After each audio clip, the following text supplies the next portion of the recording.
Hey there, everybody. Welcome back to another episode of the Build Your Copywriting Business podcast.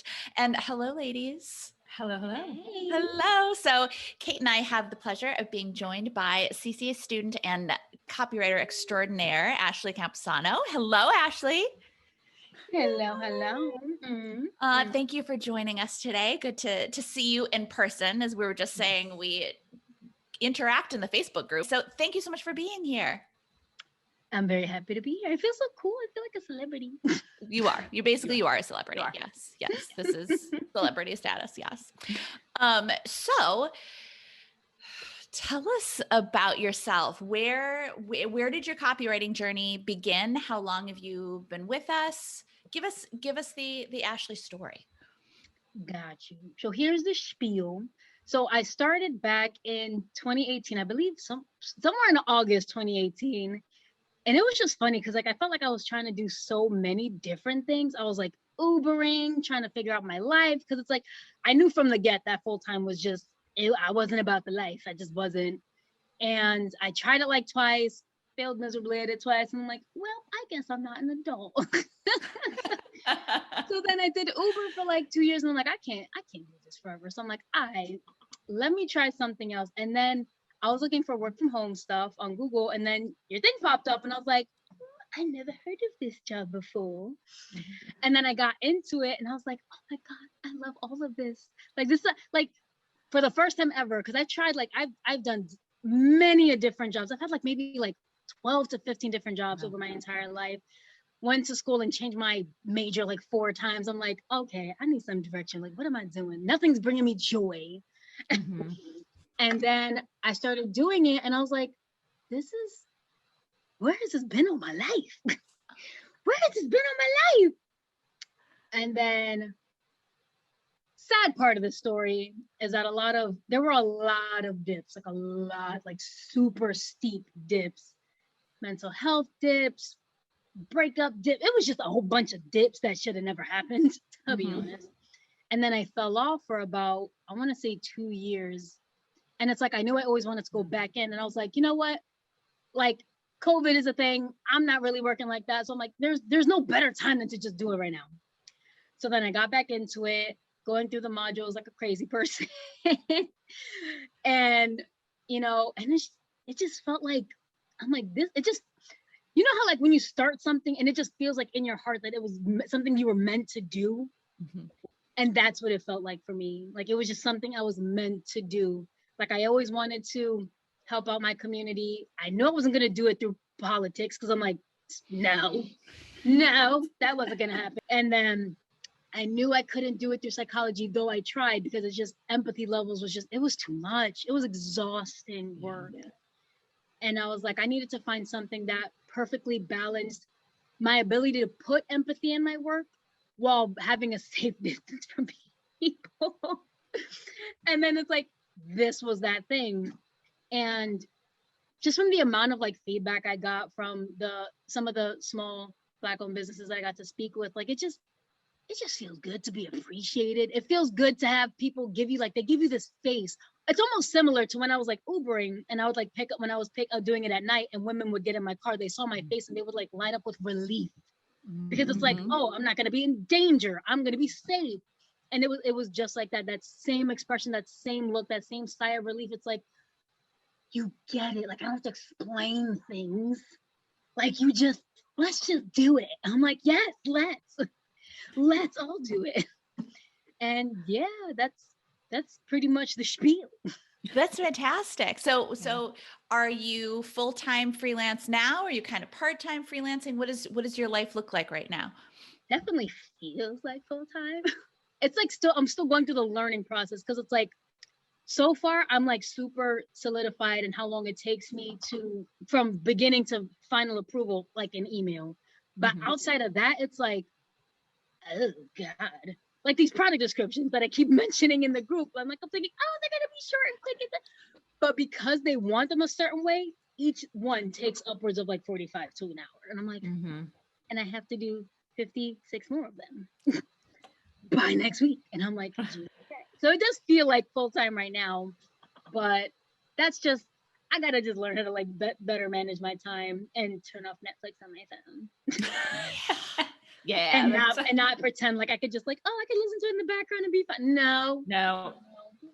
Yes. It's funny to hear you say that. I used to think the same thing because I thought, oh, it feels like when you work from home, you know, I'm married, but my husband works outside the home. And so I would put on the TV as like, oh, Friends or whatever, just give me something in the background to make it feel like I'm around humans. But I don't know about you. As soon as I hear, I can't listen to words. It's like here's a productivity train, and then here's Netflix going, there you go. And I'm just like, well, yeah. And then it's like I'll look at the time and I'm like, yo, did 6 hours really just go by and I only have like 2 emails? Like what did I do? What did I do? Yeah. What did I do? Yeah. That's honestly, I think the maybe just throw the TV on is a big resistance thing for me too. Yeah. When I know I have something that I need to do and I don't really want to do it, that's when my brain is like, well, just, maybe like a little bit of entertainment will make it so much easier for you to get it done. It's like a kind of a little reward. No, because then my brain is like, oh, let's watch this episode of whatever that I've seen 10,000 times before. But you can quote in your head and then you're like, start writing what they're saying. That's what I do. It happens to me sometimes. I'll be like, I didn't mean to type that word. Yeah. So what does your normal day look like? Is there even a normal day? Is there normal? Right? Yeah. There should be. I try to get my start of the day in copy at the very latest, like 10 o'clock. I try to get the latest, like 10 o'clock. If I can, between like 8 and 9, because I'm kind of like an early riser anyway, but my sleep schedule has been trash. So it's really been like 10, 11. But I do try to get at least my first bit of words or some draft of something out there by like 10:30 the latest. And I try my best to be done by like 5, 6, though my preference would be to be done because like it's like weird. Like I know everyone has like their own like time slot of when they can like do things. Mine are like super weird because they happen in like spurts. They can't happen straight through. So it's like mine is like from like 8 to 12 and then like again somewhere just before 5. Because once it hits like 4 or 5, I'm like, do I just feel like I feel like the Pokemon Snorlax, like I just want to sleep like all day. I'm like, what happened? It's just gone. Like the energy's just gone by 4 o'clock. I'm like, yeah. No, I'm right there with you. That mid-afternoon, totally useless. Morning, I'm on, and actually, yeah, like sometimes 4 or 5, even into 6, I start to come back alive. But if for creative work in the middle of the afternoon, I'm totally useless. It's like I'm wondering like if it's because I sometimes try to like eat around that time and I'm like, I'm probably just eating sluggish garbage to be honest. I'm probably eating sluggish garbage. I mean, we do need to take care of ourselves nutritionally, but it's been proven that the human body is just not meant to be go, go, go all the time. We just have natural different levels of energy. Another reason why full-time is a garbage concept. And we can thank Henry Ford for that one. He ruined everybody's life. I'm like, yes. So true. He could have easily did, we could do 4 shifts of 6. No, we're going to do 3 shifts of 8. Dumb. He's dumb. He created the car, but he's still dumb. Thanks for nothing, Hank. I love it. So I know you've talked about in the group a lot, your journey being a Black and Hispanic copywriter. Can you talk to us about what that's been like for you and I know you've faced some challenges and. Got you. So it's like weird. At first I was going through a super weird space because I'm Dominican, and Dominican has like a huge diaspora in ranging of just skin color and like features. Like there's people who are so much more darker than me, and then people who look like Nikki within that same diaspora, and it's insane. And so because of that, a lot of our experiences don't tend to overlap as much as we would like to think that they do. And so I was going through, like, my race identifies Black. So then I was struggling because I'm just like, I want to label myself as a Black owned business. I want to label myself as a Latino owned business. But like, it's Afro-Latina is such a weird, overlapping space that it does rub some people the wrong way. It's unfortunate in both sides of the spectrum. there's a lot of, there's a lot of self-hatred and colorism in Hispanic communities, just like there is in Black communities. So, and sometimes they do it to each other. So it's like, I'm just like smack dab it. The same way a person who's like half white and half Black would just feel like they're just smack dab in the middle and not knowing what to do with themselves. Mm-hmm. And so, that's when I found, she just kind of popped up out of nowhere in my feed too. Someone brought her up, Carly Nangley Cole, who does like sales letters, and she's half white and half Black. Appearance wise, she just looks Black. And she had said that you don't need to be your target audience to know your target audience. And then she brought up the whole how Essence magazine is like written by some like 50-year-old white dude. I'm like, what? I was like, oh my. So when I heard her say that, I was like, yo, what have I been doing sitting here? Like, cause it's like there's imposter syndrome, and then there's this extra layer of like internalized racism, self-hatred, racialized self-hatred, thinking that you're not good enough due to systemic.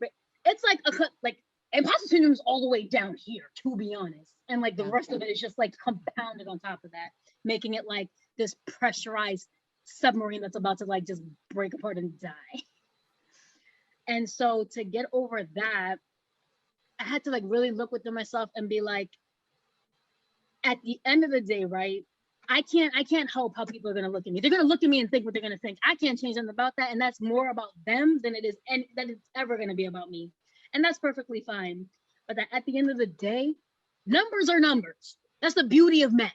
And it's just been a really, it was such a liberating realization. I'm just in it. And that took me 7 months. Like when I got back into it, 7 months sitting with that mindset, just feeling so crushing. And then I got to that point where it literally felt like a switch in my brain. It just clicked. Like, and it felt so inadvertent, so undeliberate, almost just by accident. Mm-hmm.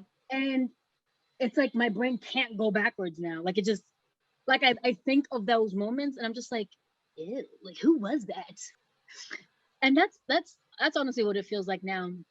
Like if I can give advice to any of the POCs in the group, because mind you, on that post, I'm like, I didn't even know they were in there. I'm like, where have y'all been? Because I know they're not talking, because I know they're scared, because that's a legitimate fear. When we don't act prim and proper in many spaces, we look like savages, even though we're not. Like the African-American vernacular has been around since forever, but yet people see it as unprofessional and all this other nonsense. First of all, professional, that's a whole other can of worms, but they just see it as that. And I'm just like, ew.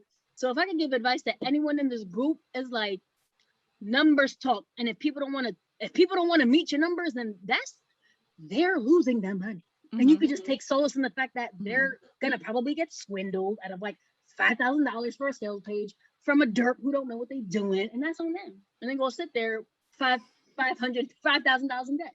Yeah, they could have just paid you that money. Yeah, I love that. Well, first of all, congratulations for getting to that place of just like, I'm gonna leave all that behind and I'm just gonna do what I do. I'm gonna do it really well, and people will pay me really well for doing what I do so well.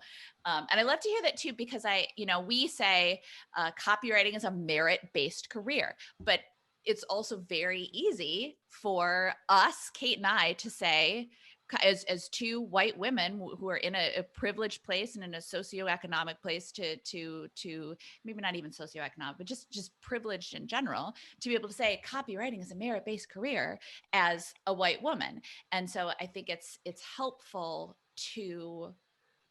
for you to share your experience as a person of color, to say that, yeah, it is. I mean, yes, are there going to be some people who don't choose to work with us because of the way we look, because of our age, because of our gender, because of our sexual orientation, because of our whatever? Yes, there are always going to be, there are always going to be crummy people out there. But also at the same time, I mean, how nice to not work with those crummy people.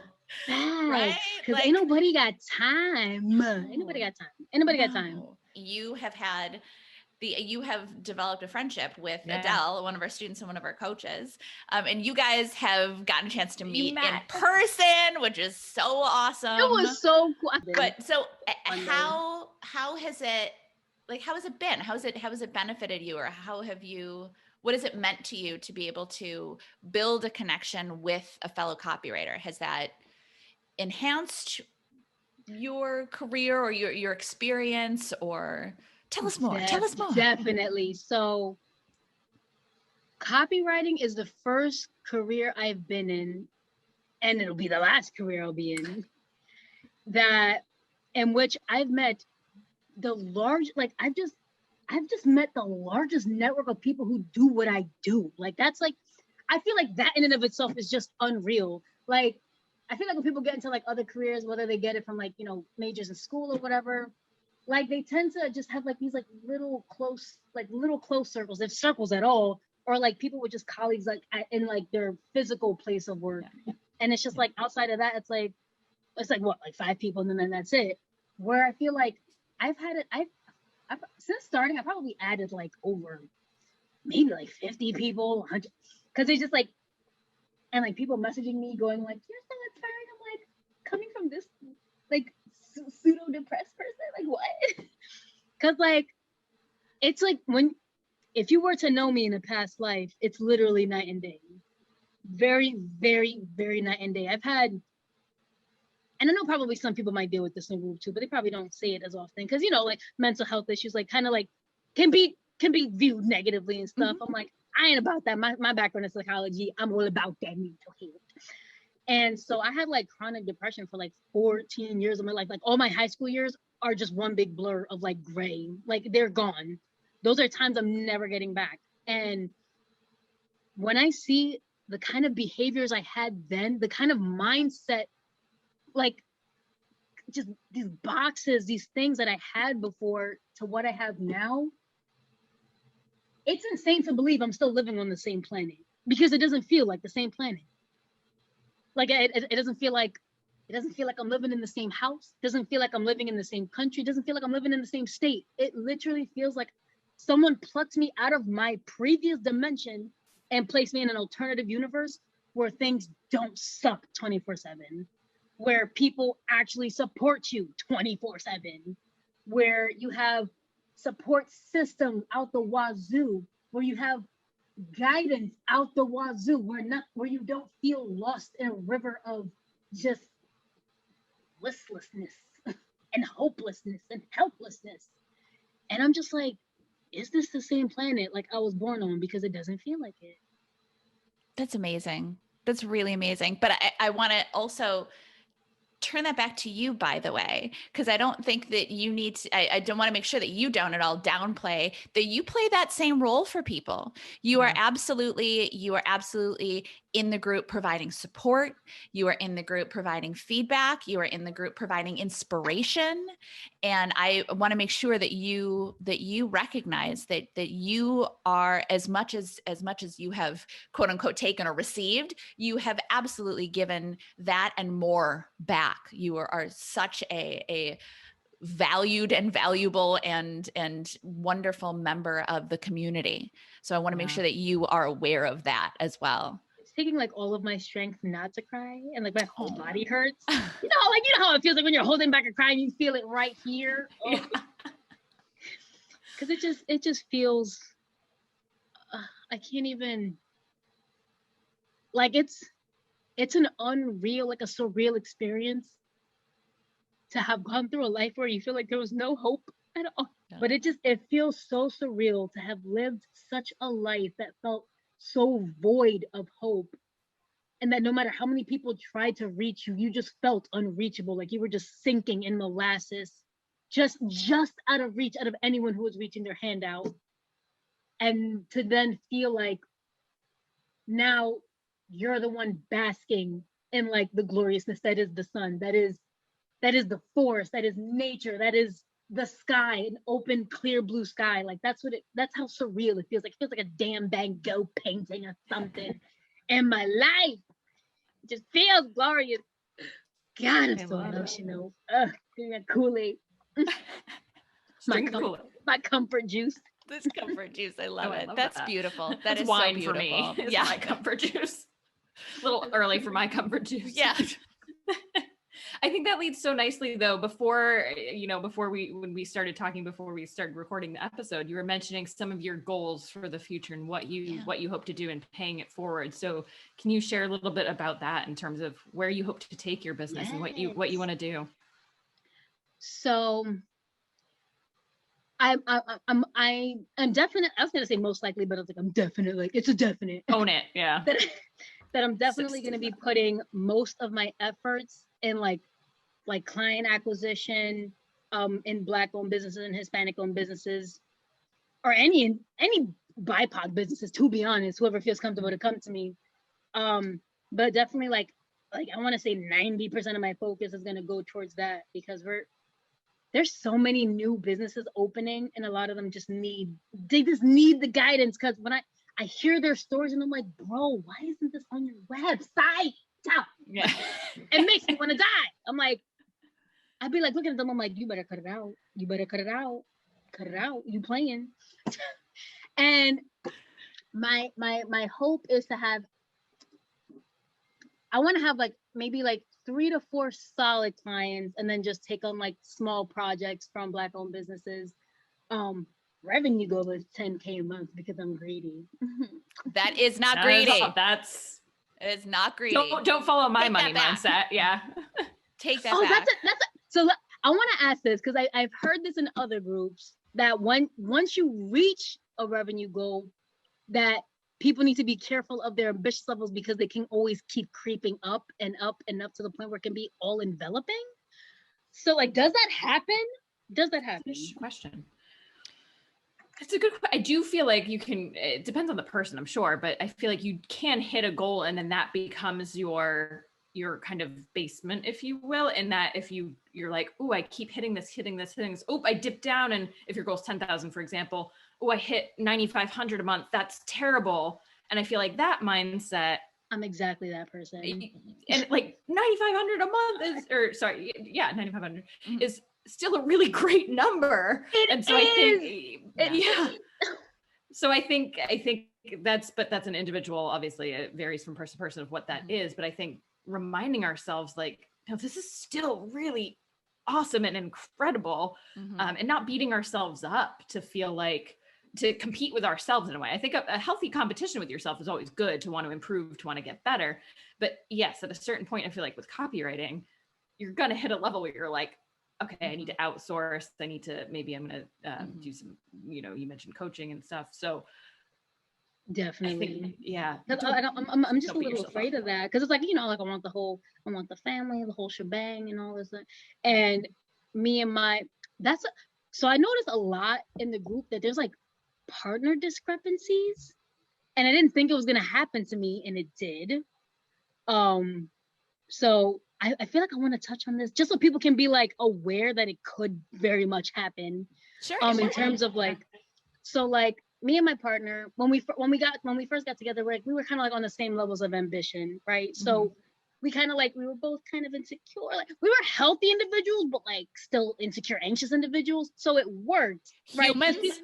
Yeah. So we kind of like paired on that like mutual, like us against the world mentality. But now I no longer have that mentality, right? My mentality is different, and it really turned into a night and day switch so fast that it actually like, we're good now because we did the whole couples counseling thing or whatever. But in the beginning, the shift was so quick, it was starting to cause problems, because then the way I would approach his issues completely changed. The way I would approach compassion was completely different. The way I approached empathy was completely different. And it was in a way that he wasn't reciprocal of. So I'm just like, so what happened was that, I kind of got to a space where I stopped feeding into the victim mentality, because it's like I'm not going to sit here and be like, so what tends to happen is that, at least within the Black communities and Hispanic communities and other people of color communities, is that we get put in such competition with each other that when we finally make it out, we all of a sudden forget where we came from and no longer want to associate with the people that were with us struggling. That needs to, for those in the group, that needs to stop, by the way, in case, just letting y'all know, because it does definitely happen. The whole crabs in a barrel mentality. And instead of being supportive, we're in perpetual competition. And from that, I think it kind of like, it kind of left us, like it kind of left us on opposite ends of the mindset now, because I wasn't dealing with the victim mentality anymore, but he still was. And the way you try to like give advice to someone who has a mentality when you don't, it's almost impossible for them to like get it, because now they're just kind of reciprocating it as if all like what's coming out your mouth is you have the power to change this because you do, right? You have the capability to change this because you do. What they hear is, oh, just because you did it, all of a sudden everybody else can do it. That's what they hear. And it's just like, and it's impossible for them to hear anything else until they get out of that mentality, because it's like, because that's what it is. They can't see the success, or rather they can't see their own capabilities into achieving that success, and therefore telling them that they do, it's like talking to a brick wall. So that was causing like a huge rift in us.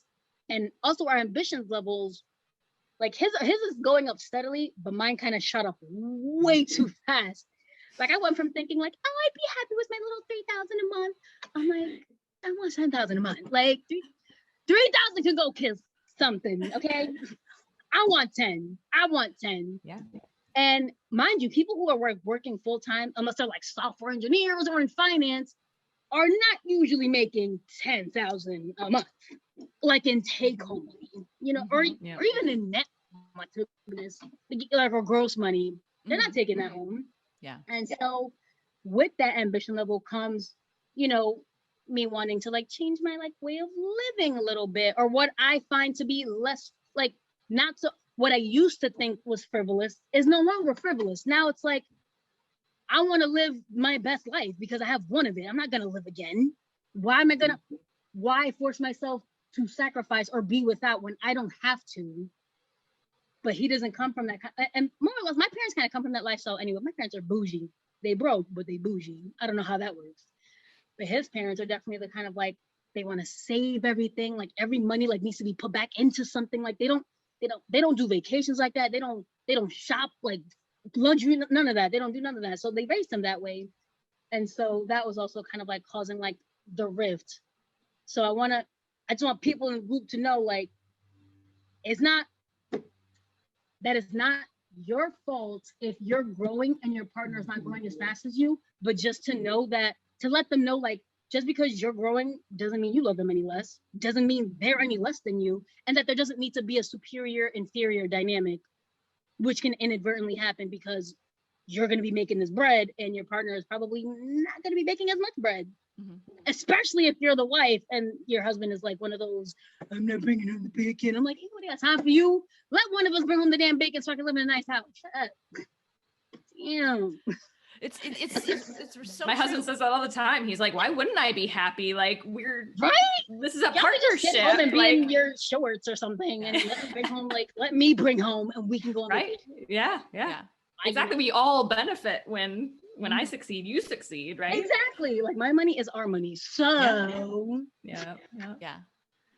It is. It's interesting as a woman earning more, and just in general in any kind of partnership, when one partner is growing and developing in one way and the other partner is not, it's fascinating being an adult. Humans. Fascinating and and it definitely brings out like some characteristics you didn't think were going to be there. Like when your partner's saying like, oh, can you really do this? But you never heard them say that before. When they say, oh, but do you think they, like, you hear more doubts than you've ever heard from their mouth in their entire life of y'all being together, because it's like people get used to thinking that things are going to just stay the same. They get used to that mentality. It's like, oh, we've been together, we're married, we're going to get 10 years, blah, blah, blah, 50, oh, we have kids, whatever. And they get so comfortable in thinking that there's nothing wrong with monotony, there's nothing wrong with routine, but they get comfortable in thinking like that's what it's going to be until the day we die, until we're 80. And then when that doesn't happen, they get scared. Yeah. Well, and I think there's an element too that people don't believe things are possible if they haven't done them themselves, or they don't know someone personally who has done it. So when you're saying, yeah, I'm making $3,000 a month as a copywriter, and now I'm going to make $10,000 a month, in a way, it's natural for him to say, nah, I don't think you're going to be able to do that, because he's never done it himself and he's never seen anybody do it. So he doesn't have that frame of reference. Whereas you are about to do it yourself. And you also have seen other copywriters in the group hit that number and then some. So you have a frame of reference to go, no, I know that's possible. And if it's possible, I can do it. Whereas he has no reference point for it being possible at all. Yeah.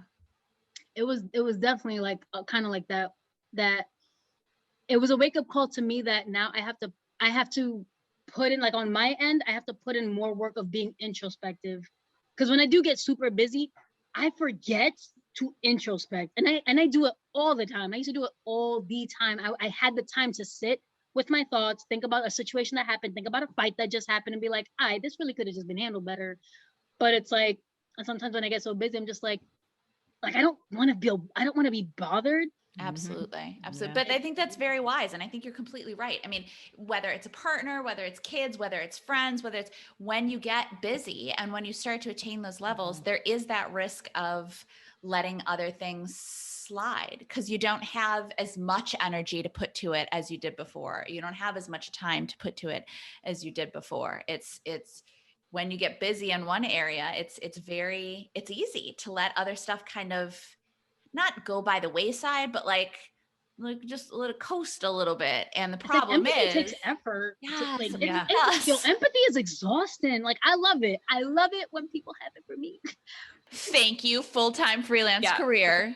Definitely. To make this, I'm trying to get me a nice little big old house in Ecuador. Okay. Ooh. If anyone's thinking of moving outside the US, Ecuador takes US currency, and you can do the same job you do and get the same currency you do and be perfectly fine. There you go. Like, just saying. Nice houses for like 100,000. Like, okay. All right.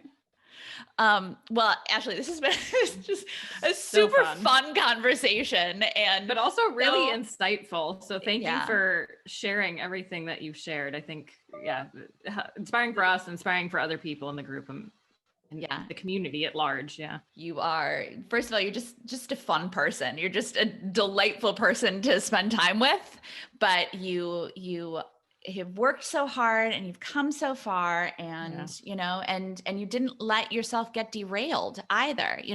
When you faced stuff in your personal life, you faced it, and then you came back again, and you came back swinging, and now look at where you are and where you're going. And I love that that this is possible for yourself too. Yeah. That it's not like I wonder if the Ashley of like 2 years ago, if it was like, oh yeah, I'm going to hit 10 figures a month, and I'm also going to get a house in Ecuador. And, I just think it's so impressive and so inspirational and just so freaking cool to see the level that you have attained, and to know that you are dedicated to continue growing and to continue being a light and a guide, and for people of color, and just really everyone in our group and people you come in contact with. So thank you for being such an awesome person.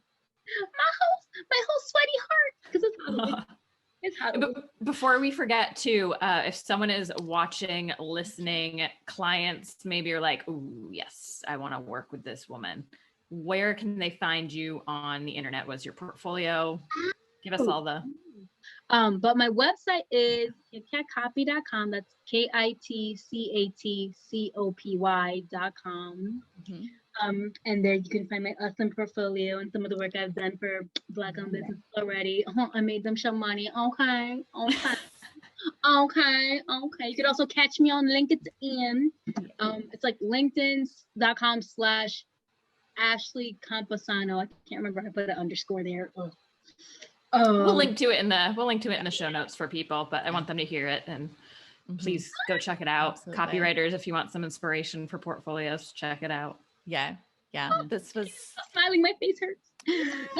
Yes, us too. So yes, thank you. Thank you so much. And thank you everybody for listening in and joining us for this really fantastic interview. I know you guys enjoyed this as much as we did. And we'll catch you in the next episode. Thanks again, Ashley. Bye everybody. Bye. Yay. Thanks for watching. Make sure you don't miss any tips, tools, or tactics for copywriters by clicking subscribe right now. And of course, you can always find us over at filthyricwriter.com. We'll see you next time.